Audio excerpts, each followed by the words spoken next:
Upon the instruction of the Senate President, I went to verify the room. There are 4 people there. There is no audio, there is no video, and there is even no computer that will monitor what's happening in here because we're online. Thank you, sir. Thank you. Proceed. After getting all these documents, the Bureau of Internal Revenue will evaluate whether the proper taxes has been paid. If the proper taxes are not paid, they will make an assessment and the taxpayer will have to pay additional amount. Upon full and proper payment, the Bureau of Internal Revenue will issue a certificate authorizing registration, stating therein the name of the buyer, the name of the seller, and the particulars, and what is being transferred, a description, the zonal value, the selling price, to the parties, and the party will then that's where the job of the Bureau of Internal Revenue ends. Is it correct to state, Madam Witness, that when everything shall have been found to be in order, the Bureau then issues the CAR, which now enables the Register of Deeds to transfer the property? Yes, sir. After you received the subpoena for your appearance today and yesterday before this honorable court, and for you to produce the documents required therein, among them the said CARS or CARS, did you take any further action apart from instructing your RDOs or revenue district officers to submit to you the documents, particularly the ITRs of the persons mentioned in the subpoena?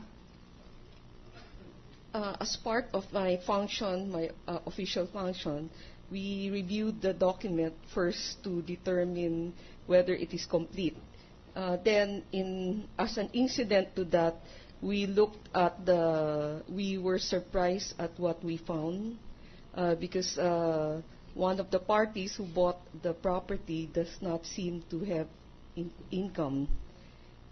So basically, that's other thing that we did.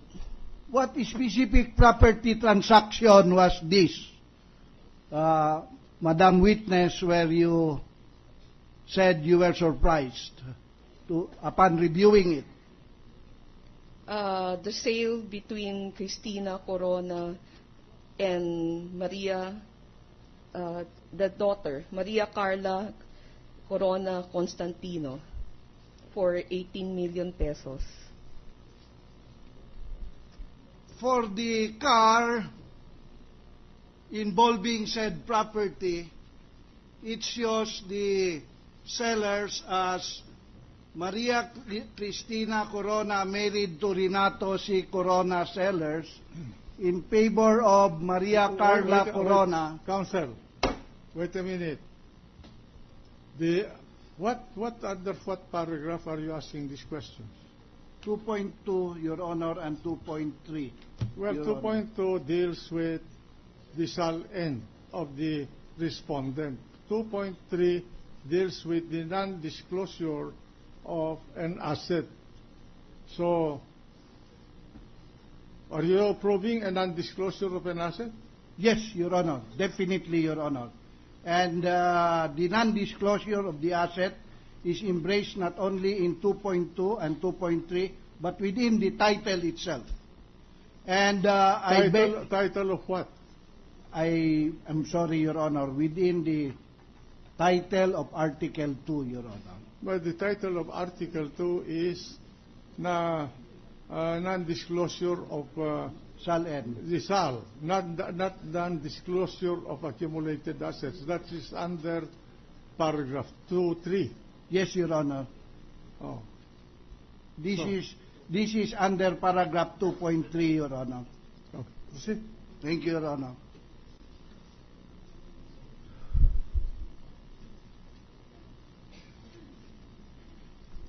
For the car pertaining to the La Vista property, where the seller is the respondent and his wife, and the buyer is their daughter, Carla, for the sum of 18 million pesos. What did you find out in that review? That the daughter does not have enough, has very minimal income, and therefore is not capable of buying the property. Your Honor, please. What documents, if any, did you review? Your Honor, please. I'm Wait a minute. entitled. Let the counsel react. We move to strike out the answer of the witness, Your Honor, because that is part specifically irrelevant, impertinent, and immaterial. The conclusion that the parties therein stated, especially the buyer, has no means to buy the property is not borne out by the evidence, Your Honor. May I reply, no basis. please? That's her opinion. Wait a minute. Madam Commissioner, what is the purpose? In income taxation, the tax is due from the seller of the property. The buyer has no tax obligation. Why are you investigating the buyer?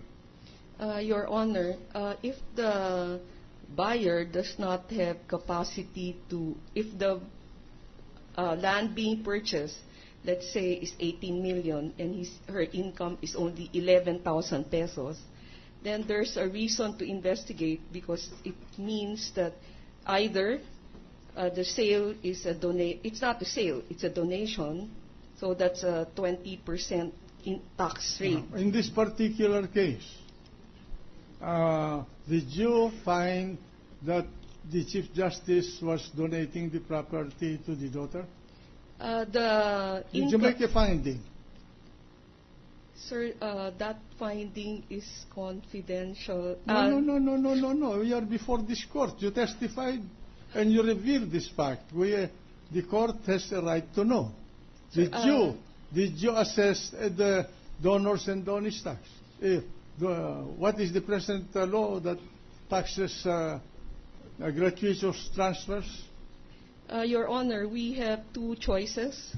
One is to assess donor tax against the donor, or two, to go and assess undeclared income against the buyer who does not have enough income, and or to file tax evasion case against the buyer. Precisely. Did you do that? We are we are in the process of doing that. No. When was this? When was this transaction? The transaction was in 2010, but we came to know about this only last Friday, when we were asked to get the car and the income tax return of the parties. When did you get the car?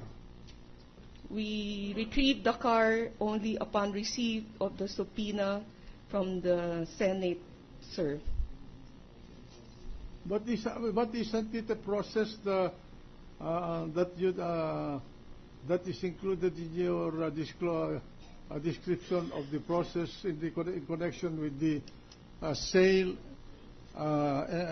purchase and sale, or the sale of capital assets, that the Bureau of Internal Revenue will go through that? Madam Witness, will you now please kindly produce before the Honorable Court as subpoenaed the income tax return of Carla Corona Castillo for the year 2009, which you have just identified?